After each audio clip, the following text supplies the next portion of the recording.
Unlike other MOBAs, laning assignments in Heroes of the Storm change based on the map and even the team composition. And because there's so many maps, there are a number of factors that impact which roles take which lanes to optimize soak, take camps, and protecting the solo laner, just to name a few. So in this video, I want to break down some of those factors and see how they impact the dynamics of lane assignments and soaking rotations. Keep in mind that the extent to which these laning assignments persist throughout the duration of the match depends on the map and the game state. But in general, you can expect these lane assignments to matter the most in the early game through to levels 13 or 16. There are generally 6 factors that can impact laning assignments. In a moment, I'll address each of these items in more detail, but before that, I want to emphasize the impact of numbers 4 and 5. The space between lanes and the bushes or vents which connect them are the greatest factors in determining where the solo laner is positioned. That, in combination with the offlane matchups, determine whether they or the team is responsible for double soaking. This is because the solo laner is the trash man. He picks up whatever EXP the 4-man cannot, often contributing as much as 2 or 3 times XP as any other teammate. So if the offlaner dies from a gank, that is a huge loss for the team. That is why solo laners are generally picked based on their wave clear and survivability, and are generally positioned in lanes that are either hard to gank or offer escape opportunities. It is also important to note that the days of specialist-style split pushing are more or less gone, because of the changes to XP in 2019. Nowadays, offlaners are more actively rotating and contributing to team fights, resorting to split push only when the team commits to surrendering an objective. Alright, with all that out of the way, let's get into the map breakdown. So I tend to classify all of the maps in Heroes of the Storm into 4 different categories.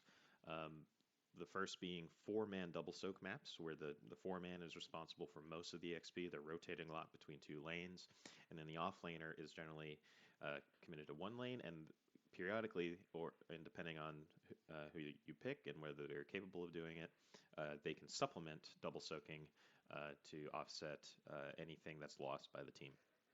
On the opposite direction, there are maps where the solo laner is responsible for double soaking, where the 4-man is pretty much isolated to 1 lane and pushing that lane or rotating between that and another lane periodically.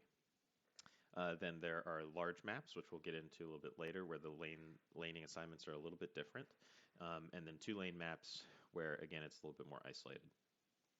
So first let's get into the 4-man double soak with the offlane supplement type maps. So I classify these as Shire, Infernal Shrines, Tomb of the Spider Queen, and Volskaya Foundry.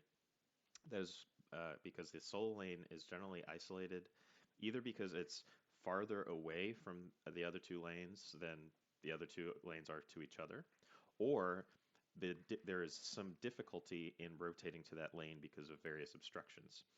For example, on Tomb of the Spider Queen, it's really hard to get between mid lane and bot lane, therefore it's a less gankable lane.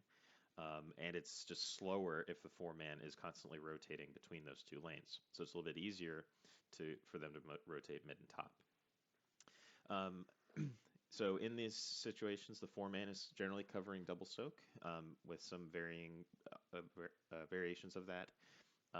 However, that does not mean that the offlaner cannot double soak. In fact, it's really good if you have a really strong solo laner who is able to bully the opponent in lane, and they can get a rotational advantage by, as the team is, say on Tomb of the Spider Queen, is rotating mid-top, mid-top, mid-top, the solo laner and bot, if they get rotational advantage, they can meet the 4-man in the mid lane for now a 5-on-4 gank opportunity.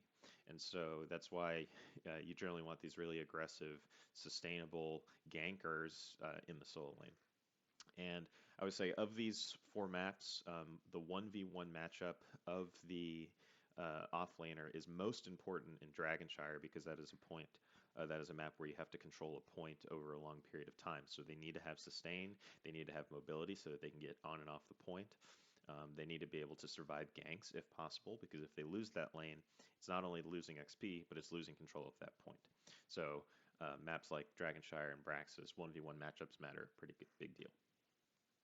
So here is the map of Shire. And over here on the top, you can see the legend that just sort of gives some color coordination for the different groups. So blue is tanks, the tank and the healer. Green is the range DPS. Yellow is either the harasser or the second DPS, whoever that might be. And then this is the offlaner in red. So what I mean by these arrows is that the offlaner is generally in the top lane, and they can rotate between top and mid depending on whether or not they have control over the point, or uh, they have wave clear advantage and can then double soak into the mid lane, or if they need to cap the objective. Um, the tank and healer are generally rotating between mid and bot, while the range DPS is generally um, maintaining control of bot lane. They're almost like a pseudo solo laner. Now they do rotate up to mid periodically, but you want to maintain control of that point. And so it's uh, that more mobile second DPS, like a Genji or a Tracer or Kerrigan, who is generally controlling the mid lane, and then based on map control and the needs of the outer lanes, moving either top or bottom. They're either providing a gank onto the solo lane, or they're helping pressure the bot lane. And generally, they, in concert with the tank and the healer, are responsible for soaking mid. And what that's going to do is have two stable controls over the mid and top, with sort of a roaming gank squad, making sure that soak is always maintained. And then between this, you can easily rotate to the siege camps on the left, and the bruiser camp in the top left. Um, and then if you need, once you gain control, get to the mage camp in the bottom. The reason again why the solo lane is top and the tank is bottom is mostly because of the distance between the lanes on this one, because this is actually a pretty gankable solo lane where there's these vision points right here. It's pretty easy for the enemy team to come in and try to make a gank on the solo lane. But because it's such a long distance from mid to top compared to bot to mid, this is where you're generally keeping the 4-man and having the tank be in control of this triangle of vision. There is an alternative um, design to this rotation that that I think we can try and experiment with, which is essentially having two offlaners, where you have a dedicated offlaner in bot, a dedicated offlaner in top. Sometimes this takes the form of like a Zagara in bot lane. It doesn't have to be like a true offlaner. It can be like another range, but one that is really good at holding a point. It can be Zagara, it could be Junkrat, Chromie, or it can be that true solo laner. So two solo laners, one top, one bottom, and then you have the tank, heal, and the DPS rotating between top, mid, bottom, depending on the needs of the map. Excuse me. And making pressure into those lanes. All right, Infernal Shrines is very similar, but the grouping is a little bit more cohesive. So the offlaner is generally situated in top, with the 4-man rotating between mid and bottom, controlling the vision of these two vision vents here, the vision here in the mid. And if they have wave clear and rotational advantage, then they can go through the middle, or they can go through the opposing side and look for interrupting their rotations between mid and top, or mid and bot. The top laner, the offlaner, because it's so far away from mid and bot, that's why we're putting the top lane here, and it's not very gankable. It's hard to force a gank from here, and he can have pretty safe passage going down. That's why if you're playing like your Urel or Blaze or Malthael and you gain rotational advantage, you can pretty easily double soak top and mid.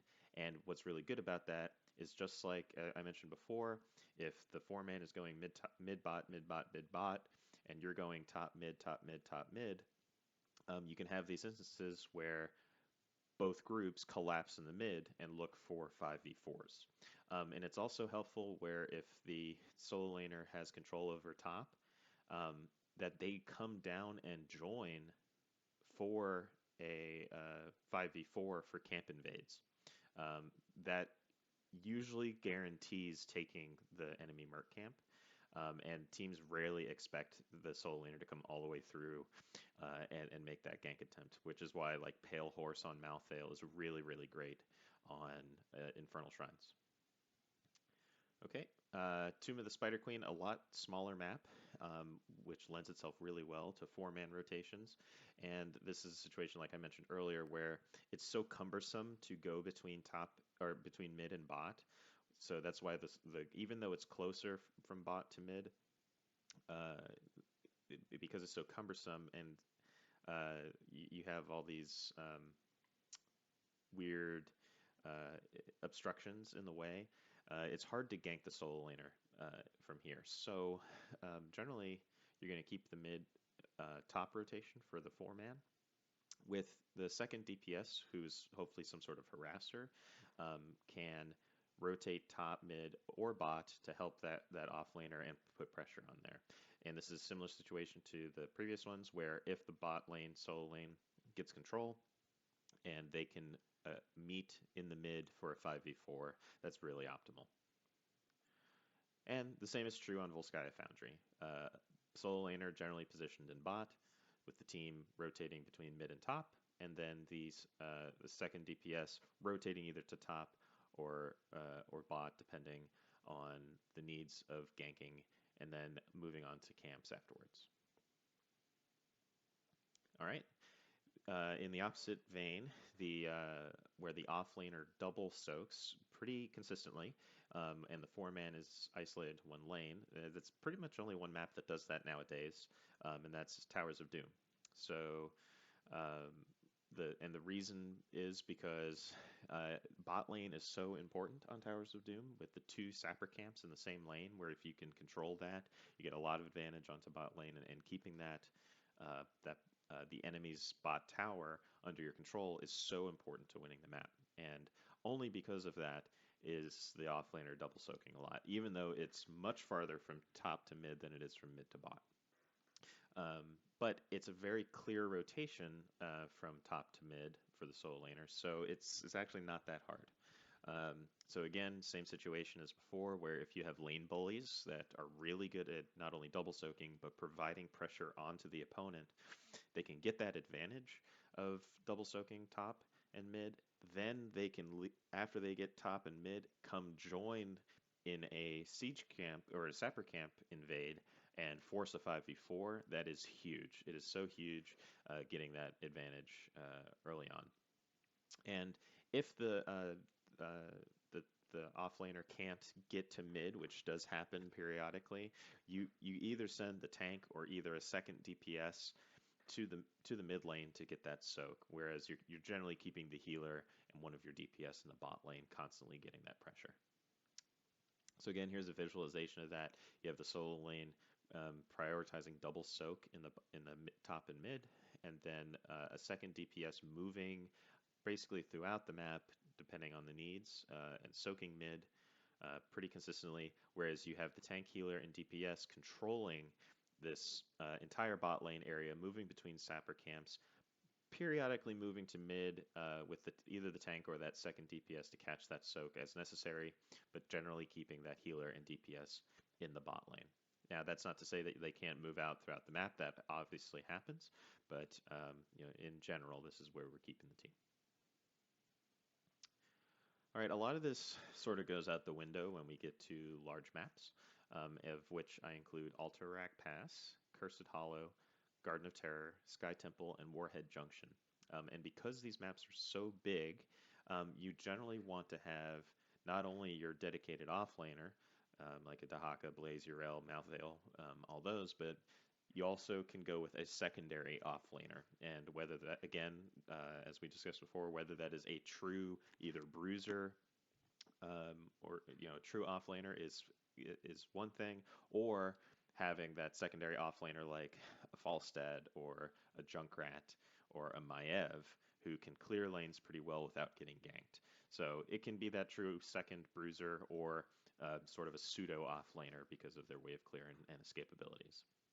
And where they are positioned, where that primary and secondary offlaner go, whether it's top or bottom, depends on a couple of factors, whether who has a global, where the merc camps are on the map, and then where the objectives are spawning, which we'll get into in a minute.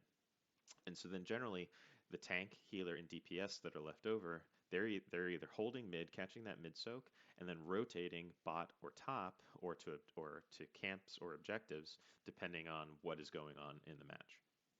And because these maps are so large, it's really, really hard to double soak unless you are Racecar Dahaka or Malthael on Pale Horse. And Yrel can to some extent with her level 7 mount upgrade, I think. But it's really, really difficult to double soak on these maps. So we'll get into Alterac Pass here. So we have the tank healer and DPS prioritizing mid lane and then moving either to top, bottom, or to objectives and to camps depending on what needs to happen. So after they have map lane control in the mid, they've cleared the wave, they can move to try and gank mid, bot, or top. The reason the tank and DPS and healer are in the middle is for a couple of reasons. One, the siege camp is in the middle. And making sure that the enemy siege camp doesn't take down your mid is pretty important. This is probably one of the most powerful pushing siege camps in the game because of its armor debuff. It can armor debuff structures, which is pretty insane. So pushing down mid is actually pretty important. So keeping the 3-man here, whereas keeping the solo laners on the outside is pretty important.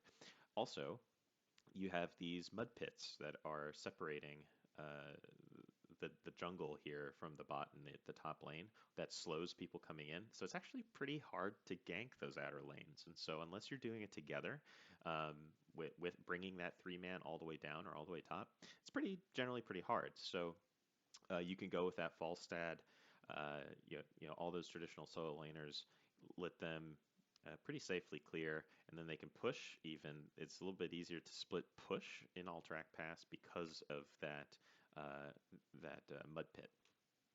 Now, whether the offlaner or secondary offlaner goes top or bottom depends on, one, who has a global. If the objective is going to spawn in bot, you want the global to be in top. If it's going to be in top, you want the global to be in bottom. So Falstad can go bottom and the other solo laner can go top. Another factor that can impact who's going top or bottom is who is more capable of doing the merc camp. So, for example, if maybe you have a Sonya or a Falstad or a Greymane, and they are your merc camp taker, if you're on the left side team, you're going to put that person in bot lane because it's quicker to get to the merc camp from there, and you can have someone come down from mid to soak bot, or you can have the tank heal and DPS go into the camp as well. If you're on the right side team, you're going to have the person that's taking the camp, if they're a solo laner, in top because that's the shortest path to get to the siege camp. Cursed Hollow has a pretty similar setup as Alterac Pass in that you're having that tank healer and DPS in the mid lane. Your offlaner and your secondary offlaner splitting either top or bottom depending on where the objective spawns. And so at 30 seconds into the game, you'll see an indicator on your minimap telling you where the objective is going to spawn for that first tribute. And depending on where that is, you should put your global or offlaner in the opposite lane. So if it's going to spawn top, then the global or your offlaner needs to be bottom. And then have the secondary offlaner in the opposite lane. And so that's why it's generally advisable that everyone comes to mid and fights for about 30 seconds and then splits depending on the rotation or depending on what the minimap is telling you about where the objective is going to spawn. And again, just like in Alterac Pass, it's a little bit more advisable to have that secondary offlaner be someone who has mobility and can soak waves pretty safely. It doesn't have to be a true offlaner. It can be like a Maiev or a Junkrat or a Hanzo even, or a Falstad, and they can be in that opposite lane and pretty much hold that while the tank healer and DPS rotate to top, bottom, or to camps as necessary depending on what's going on. And this is pretty identical in Garden of Terror as well. And it's just like in Cursed Hollow, where 30 seconds into the game, you'll get an indicator of where the first objective is going to spawn. And I believe that the first objective always spawns bottom, but I don't have the science to prove this just yet. I'm going to continue to check this out. But if that is the case, then you generally want your global in top lane, and then your other offlaner in the bot lane, and have tank, healer, and DPS controlling mid, and generally rotating to top or bottom as necessary. And really, in the early game, and really throughout this map where merc camps are so important, you're pretty much cycling merc camps on cooldown, leaving the tank to soak while the healer and DPS go and get camps. So, yeah, checking to make sure where that first objective spawns will determine where your global is going to be and where your offlaner is going to be. And pretty much you want both your offlaner and your secondary offlaner on this map capable of doing camps. So you can have that Malthael, that Blaze, even Illidan is pretty great on this map. Next is Sky Temple.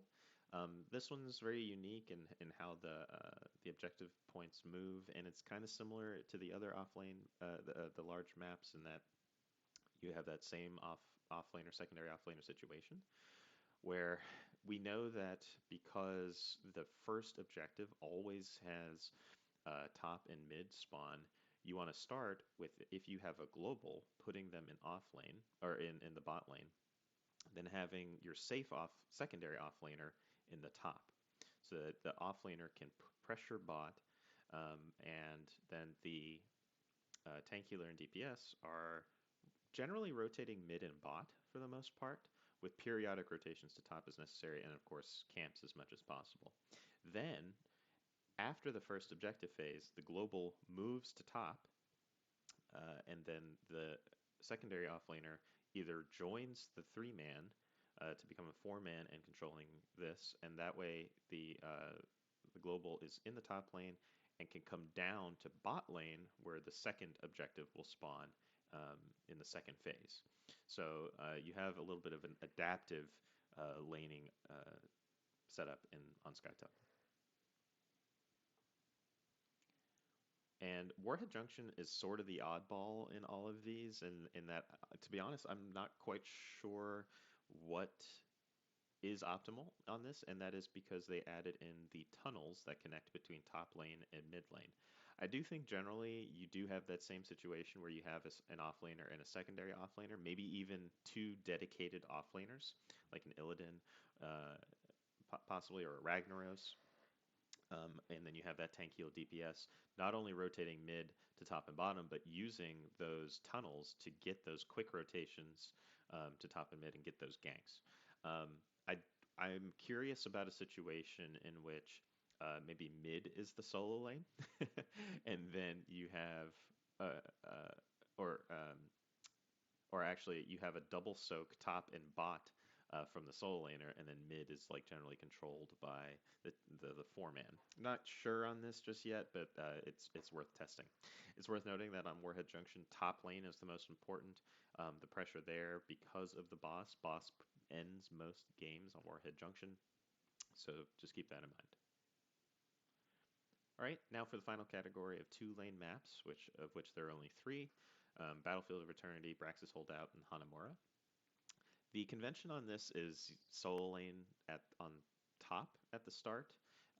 However, this can change over time, particularly on Braxis Holdout, depending on which lane the objective is going to spawn in. You generally start with the solo lane on top, 4-man on the bottom, and then if it's more advantageous, you can swap that up after the first objective phase.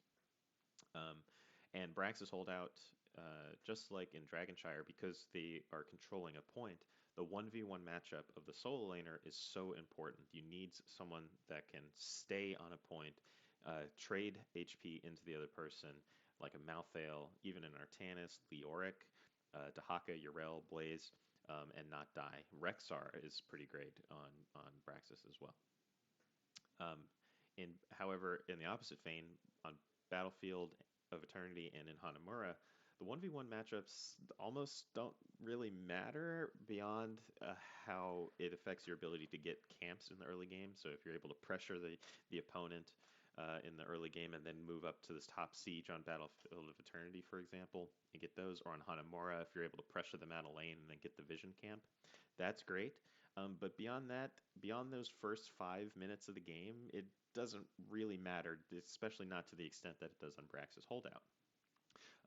So you can draft less offlanery type offlaners like Rhaegar, um, Artanis, Chen even, that can work pretty well on those maps.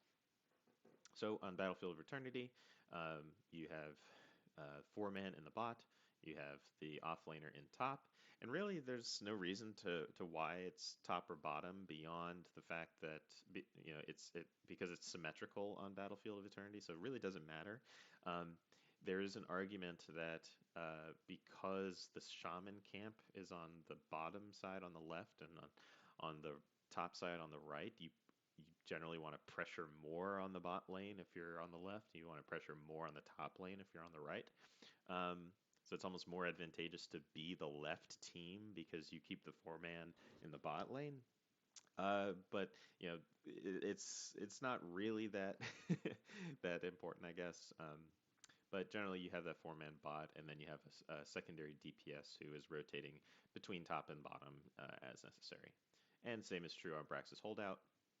And really, on this map in particular, it's so important to have that harasser in your second DPS who is able to put pressure on the enemy solo laner. So if you have a Genji, even a Medivh, a Falstad, even a second healer right wing who can port up top and put some pressure, Tracer, all these types of folks that can help turn that 1v1 into a quick 2v1. You gain control of that top point, you come back down bottom, and it can really help out with control of this map.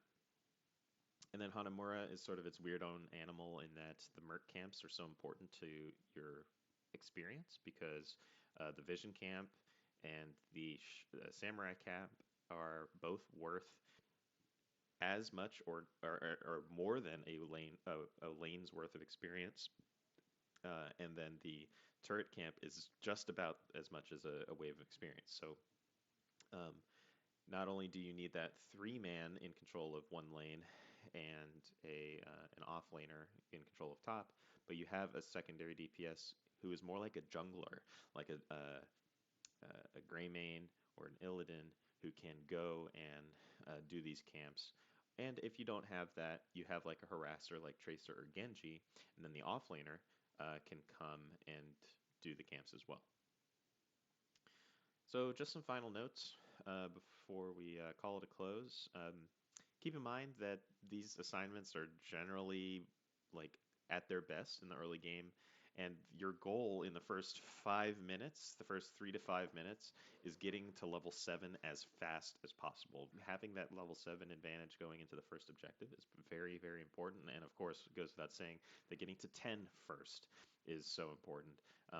I know at least on my statistics on Heroes Profile, my first to 10 win rate is like 60%, whereas my second to 10 win rate is below 50, maybe as low as 40%. I can't recall.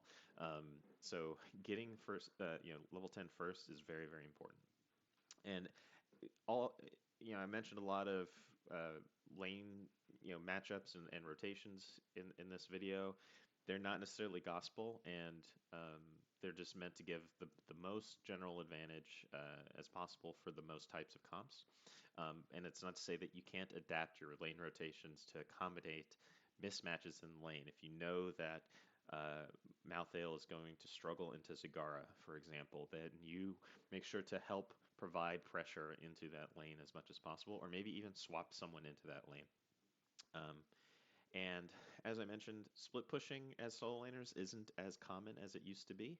And that's why solo laners nowadays need to be constantly thinking about whether they should continue to soak, to push another lane into towers, or leave the lane and come join and create a 5v4 advantage for a camp invade or an objective. The more they do that, the more they communicate that, the better the team is equipped at doing their team fights. And usually, if you're going to do a camp invade, it should be done as a full team. And if you aren't going to be able to do it as a full team, for example, if the offlaner can't come and join, then there should be a number advantage. Invading for the sake of invading, or for this, a lot of times what people do is, oh, they're taking their camp, we should stop them. Whether or not we have an advantage to do that, just trying to stop the enemy from doing something isn't enough of a reason to invade. You should always have some sort of advantage going in. And usually, if they're doing their job, they know that you're coming because they are sitting in the bush and keeping an eye out for their anchoring and protecting the people doing the camp. And then finally, if the enemy team commits to putting a lot of people into ganking the solo lane, and they move their team to the opposite side of the map, respond to that not by going and meeting them in that lane, but instead by pushing the lane that you're currently in, or committing to pushing on the opposite side of the map. Because by the time the team responds to the enemy ganking the solo laner, either they've already been ganked, or you've wasted so much time on rotation that you could have either been soaking a wave or getting permanent damage onto structures. So just keep that in mind. It's very instinctive to try and go and save your comrades, but generally in the solo lane, it's a little bit different, and so you don't want to have double losses in a situation where it's already a single loss. So the solo laner can help with that by communicating, "Don't worry about me, I'm fine," or communicating, "I'm probably going to die, just get value elsewhere." Making sure that they communicate that is pretty important. All right, that's it for this video. I hope you guys found it informative and helpful. I really like digging into these kinds of draft theory and lane rotations and that kind of stuff. So, like I said, this is not gospel. If you have a different opinion on how these things go and how they should be, I'd love to engage in a conversation about that. So let me know what you guys think, and take it easy.